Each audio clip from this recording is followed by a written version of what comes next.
Hello viewers and welcome again to Discovering Truth, and I am Pastor Forbes from the Gateway Abiding Word Ministries here in the Gambia. And let me start by wishing us all a happy new year with my prayers and my wishes for a very fruitful, fulfilled, prosperous and peaceful year 2022. As I said last year at the beginning of 2021, as we move from 2020, the same thing I want to say again at the very dawn and few days, less than 100 hours of 2022. There is really nothing new. The concerns of the world and the global community continue to be the same. The arguments probably continue to be the same. And my heart really is to remind us all that this will take a lot of our energy, as it did in 2020, and maybe understandably because we had never walked that path before, and as it did last year, 2021, we must be the wiser and the better in this year, 2022. So what must we do? First, I want to propose that we find out what our plans, our purposes, our objectives, and our goals for this 12-month calendar month period 2022 is, and start from today, or actually from Saturday, working on them diligently, determinedly, and not allowing anybody else's voice to put us down. You will remember part of my end of 2021 message was concerning a story I never showed you from the Bible, but there is a book in the Bible called Numbers, like counting. And if you read between Numbers chapters 13 and 14, you'll find a very strange encounter that taught us that you cannot outsource your destiny to other people. You cannot just let people tell you what to do, what you can become, how far you can go, etc., because it may just cost you. To summarize that story, God, after having brought the Hebrew people from 400 years of generational bondage and captivity, now was giving them their deliverance, was taking them from servitude and forced stewardship into the place where they will now own their own destiny and chart their own course under God and be everything that they had believed and dreamed that God would make them be, which was part of God's plan for them. And God sent representative spies to just look at the land and agree that this place that God is giving us, this place is good for us. 12 of them went. Each one was a leader. A leader meaning the way he thinks, the way she approaches issues, the way she analyzes things. Her mouth does not just leak anyhow. She does not fall for infantile decisions and what seems to be the going of the time, but they take time to analyze, to decipher, to dig deep, and to wonder, and to critically analyze the issues. But unfortunately, out of these 12 leaders that went to spy the land, coming back with the fruit and the evidence of the goodness of the land, 10 of them, 10 out of 12, said the land was bad. And what I made allusions to, which I am making allusions to now, is that those 10 leaders had people under them. And therefore, as went their leaders, so went them. And if you are familiar with the Bible, that generation of people ended up wandering in the wilderness between Egypt and Canaan land for 40 years until every one of them died, except the 2 men and their leadership team. Those 2 men, as you remember, their names are Joshua and Caleb. And so I made that point that you must be careful who leads you, because they cannot lead you beyond their fears. They cannot lead you beyond their experience. They can't lead you beyond the exemplary nature of their own humility and sacrifice. And so 2022 is here. That must be key. You're going to hear things, as we're already hearing, from the media, from our own local realities, from government, from family, from tribe, from the geopolitics of our region, from all that. And sometimes it just brings a spirit of fear upon you that makes you believe that as it is for everybody else, so must it be for you. No, you are different. You're an individual, and I will always be grateful to the lives of these two men, Joshua and Caleb, who decided that we are not going with the mainstream grain of thought. We are not going with what seems to be majority view on this issue. They have their fears, I have my faith. They have their plans, I have what I want to be and what I want to do. As we say in English, he who feels it knows it. I know what my 2021 was. Maybe it was painful, maybe it was joyful, but it can be better. So at the early stages of 2022, I want us to refocus straight on God and what God has put in your heart and run with it. 2 days ago, a young lady sent me an audio message that, Pastor Forbes, part of my life's goals for 2022 is to learn public speaking. And somebody told me I must contact you. I'm so impressed with her that on the 2nd of January, she's not waiting till after independence, till after all the things that will happen. And next thing she wakes up, we've gone through International Women's Day, we've gone through Lent, we've gone through Easter, and you wake up in May. She wrote now, and I know she's ready to start. And that's the way you do it. They say in English, you take the bull by the horn. If you don't start now, you will never start. Because the 12 months are not 9 months for you. Neither are they 16 months for somebody else. We all have the same time, 7 days a week, 60 minutes an hour, 24 hours a day, 30 to 31 days a month, 12 months a year. And so you cannot begrudge people who succeeded, people who advanced in their lives because of what they did. A lot of it lies on your decisions. A lot of it lies on your proactivity. A lot of it will lie on our sense of determination and sense of priority. There are some things you have to de-escalate this 2022. Some behavior, some associations, some partnerships, some friendships, some lifestyles, some virtues. Put them down because you have seen where they brought you to in 2021. But now in 2022, you know better. And you are going to determinedly change. And I said it to the individual, I said to the family, to the couple, to the household, to banks, to financial institutions, real estate developers, to all of us, to government. We cannot just look back and say, wow, because we've all said that God has brought us, and that is true. But what are we going to do now differently? So we must scale down a bit on the celebration, scale down a bit on the many holidays, scale back a bit on the arguments and get into business, because that is what other nations do. I was surprised to learn just a few days ago that the world's #1 traveling passport in 2021 was the United Arab Emirates, UAE, Dubai.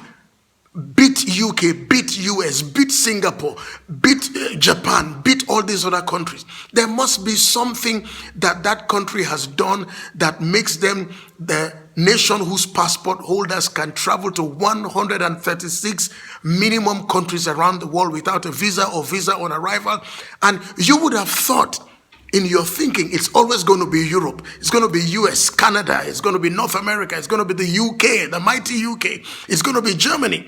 But it has become United Arab Emirates.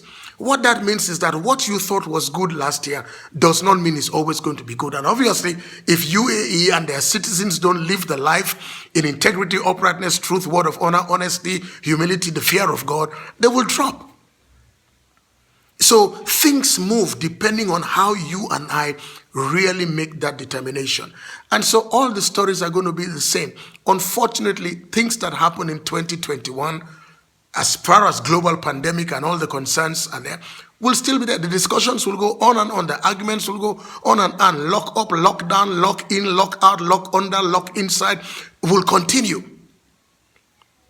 But will we put our lives care of that or find a reality? Maybe you traveled so frequently around the world prior to COVID, and now it's not that possible. Has your life ended? No. But maybe you are able to look inward and find other means of receiving the same joy, progress, inspiration, exposure in other places. Because God's blessing is not always located in one specific place that when you don't get it, that is the end of life. No. Rather, you dig deep and you see the goodness of the Lord in many ways, because God is merciful.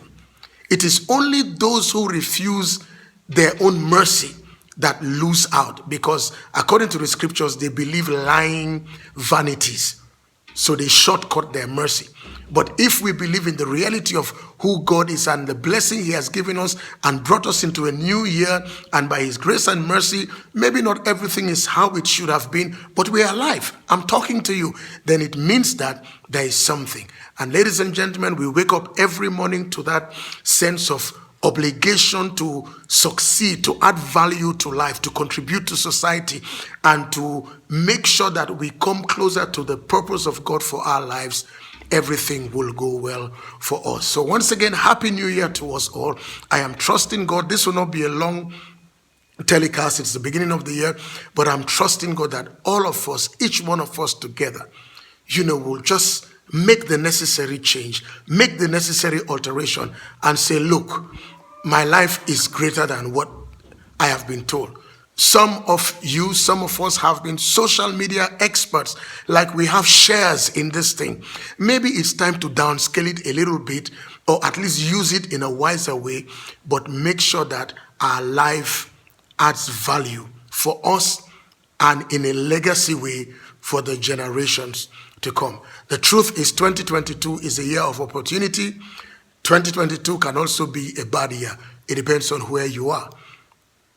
The Bible puts it this way: he that walks with the wise will be wise, but he that makes the companion of fools his friendship will be like that. It's a function of you, your choices, your decisions, and the outcomes and the consequences and the responses that you get from it. It's computer language, garbage in, garbage out. So for each one of us, it's not just a New Year's resolution.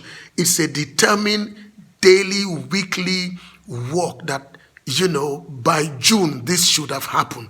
By October, this should have happened. By May 31st, this should have happened. By 1st of April, this should have happened. So I am going to do everything that it takes for it to happen. And that is how it will happen. Of course, at the top of that is always the importance of having a vision and knowing what the vision is. Because once you have that vision and you know what the vision is, then you are running in the direct relationship to that vision. You are not under pressure to compete. You are not under pressure to be jealous or be envious, because you are competing with what benchmarks and targets you set.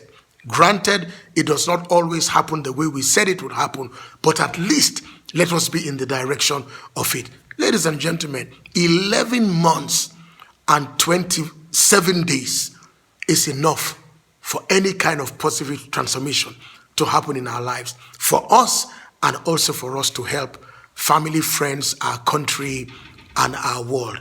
And so with these few words, as I wish us again a Happy New Year, welcoming us all, at least from the Discovering Truth platform and Abiding Word Ministries platform, I want to say, let us put our heads, put our faith, put our everything in the direction of this year under God, and see what God will do for us, so that when the year is ending, we are not full of bitterness, hatred, disappointment, depression, frustration.